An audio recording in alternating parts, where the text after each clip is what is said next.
can't do this. Switched to conventional, felt great.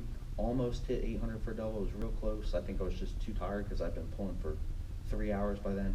And then I went on to pull 815 that same day. And so, I felt really confident. I had hit a big squat that week as well, big double and squat. And so I felt great. And then the following week, so 1 week, 2 weeks out of the meet, 1 week out, 10 days, something like that. It kind of fell apart. I pushed a little bit too hard on those second to last workouts, and so it was just a little bit off. That happens. I peaked like 3 weeks too early before, so it wasn't terrible, but wasn't ideal either. But I knew when I saw, he missed a lift on his final warm-up day, and then we had to back off and do some other work to kind of get an idea for where we were. I knew that wasn't ideal, and I knew that, our top end wasn't going to quite be there, but I still thought, 815, I felt like if he had pulled 815, it didn't matter what anybody else did, we were going to win. I really felt like that going into the day. I ended up calling 810 because I was trying to give him a little confidence. I truly believed he got it. He had 815 in him. We both said, let's go down 5 and just, be a little bit safer, kind of put the pressure on those other guys to hit their third. In the end, I don't think they really cared so much about Wilkes. I don't think they were really watching it. Obviously, if they had, they could have, Larry or Andrew could have taken a 2.5 kilo jump on their third deadlift and won the cash. Their goal was really the battle of the 242s, which I commend them for. There was a lot of those guys there. Since that wasn't our main goal to win the 198s. Our main goal was the Wilkes. We were in a little bit different situation. I definitely had an advantage in that, I was the only 198 in sleeves, and I think, Malik and McRamey and Raps both, just had bad days. And so there was nobody else in my class, and so I didn't really have to worry about that like they did. And also, Jacob mentioned that 355 didn't look the fastest, but it felt great. I was sure I had 367 and a half, and it felt fine off the floor. And I think I was just out of gas. 355 is 95% for me. And so to take those two heavy attempts that close together. And it's a lot harder with conventional. Yes. You can pull a lot of heavy attempts with sumo and it doesn't beat you up. Most people doesn't beat up as much. So, factoring that in, we took a little bit less jump. It came off the floor pretty well. If you ever watch his conventional, they all look the same setup. I mean, it was very, very mechanic. When it got to about the knees, I think it started getting away from you a little bit. And I think that's where kind of running out of gas, you didn't quite have the muscle and the strength to pull it back and finish keeping it in the groove. And one little fraction of an inch at that kind of weight, is obviously enough to throw away a lift. And you stuck with it for a minute. I mean, I'm sure it felt like a minute to you. My hips were a little bit higher than I wanted, maybe an inch too high off the ground.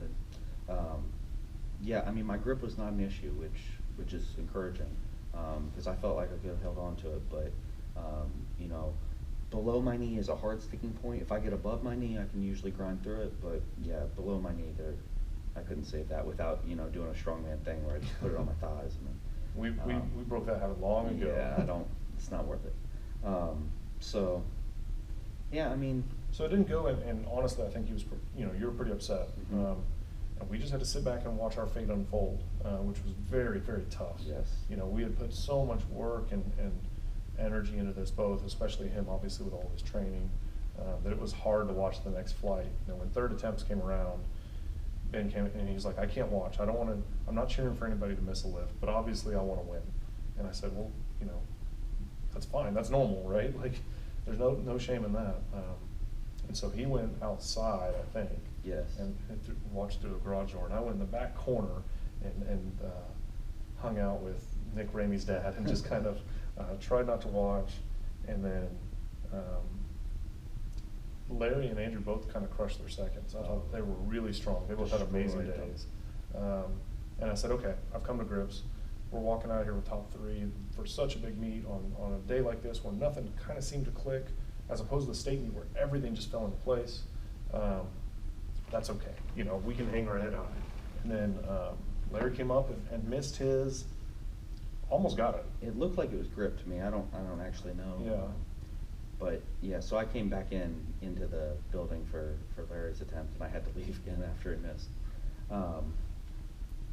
And I know Andrews was on grip. He had apparently torn a callus the week before, and I can tell you from experience, if you tear a callus, it destroys your grip.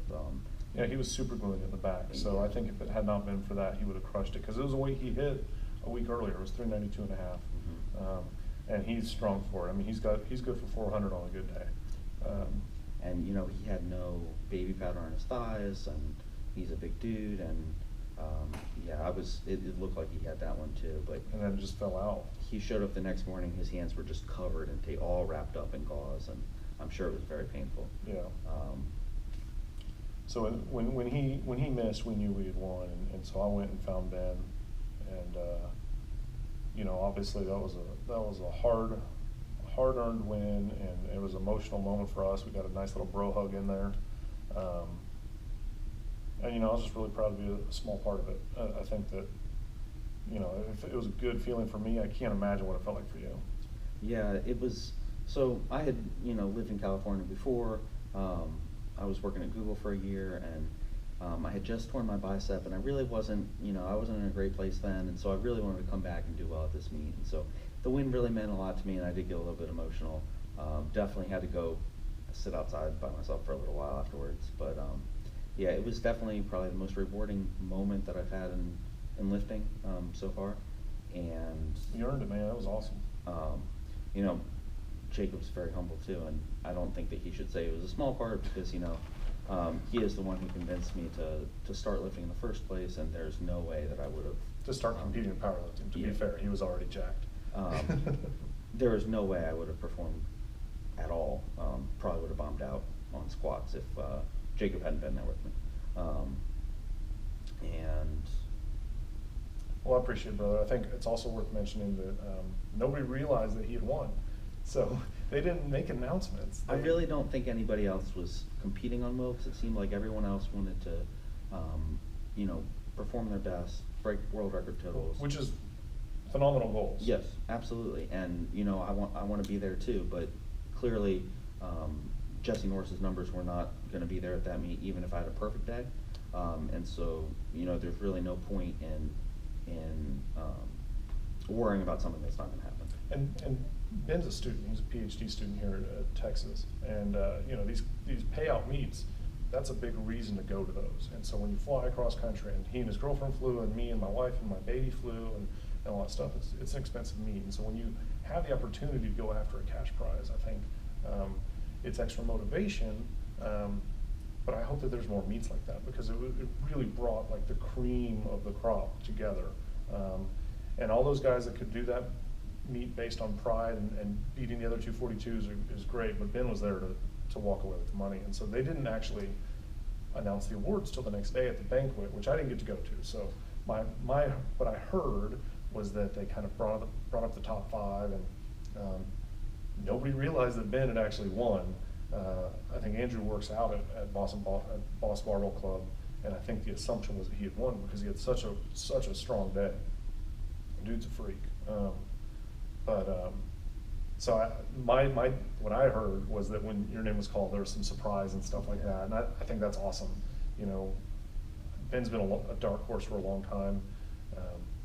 At USAPL Nationals last year, when he won second from the B flight, nobody saw it coming except for us, and that's a lot of fun.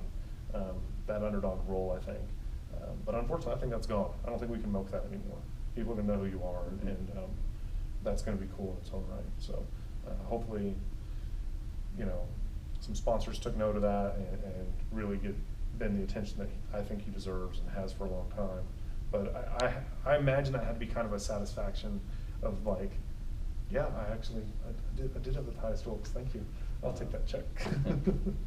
I felt a little outclassed, honestly, up there with those other guys, with Larry and Andrew and always humble. Peter. Good Yeah, but I mean, you deserve it, and that's what's cool is like, I told Ben going into this, you're not the strongest lifter at this meet. I mean, a lot of these lifters are just phenomenal strength athletes that have been doing it for years and years and years. But the strongest lifter doesn't always win, and it comes down to making smart attempt calls and being prepared and things like that. And I thought that's what we really excelled at. Obviously, he's a beast and he's quite strong, and he's proven that by winning and being the strongest raw lifter at Boss of Bosses. didn't you get a hammer that says that, like you're the boss of bosses Yeah. or something? So you should have brought that. I should have. But I think the technical aspect of being a good lifter is something that Ben has worked on from day one. And it's why his total has gone up so much, is that the strength and the muscle was there. He was a bodybuilder before he got into powerlifting, but becoming technically proficient, all that stuff, I think is done really well at this meet. It's going to do really well in the future meets, even though you're no longer going to be the underdog. You're going to have the kind of the target on you a little bit. Yeah, that technical aspect has made a huge difference, and you know, it's not an easy thing at all, and I know a lot of people struggle with it, and I was fortunate enough to have a lot of patient people around me who were really, you know, just continually supportive, and also give me advice on how to improve from that aspect. So not only Jacob, but my friends, you know, Joe Sharp and Dominic Mores, who are both sport coaches. They've coached collegiate football before, strength coaches, I'm sorry. And so they've coached for collegiate football teams, and they really know their stuff from a kinesiology perspective, and so that helped enormously. And yeah, Jacob also mentioned money. It really does make a difference. Travel meets are extraordinarily expensive as a student, grad student, who does not make much money, and so it's pretty difficult to do more than one travel meet a year, just from a financial perspective. Plus, I don't really enjoy travel, to be honest with you. It's a little bit more stressful, especially when you have to compete when you're doing it. So So next meet. Next meet is going to be a USPF meet. It's Battle of the Dragons. It's here in Austin, and it's hosted by. It's being run by, you know, some really great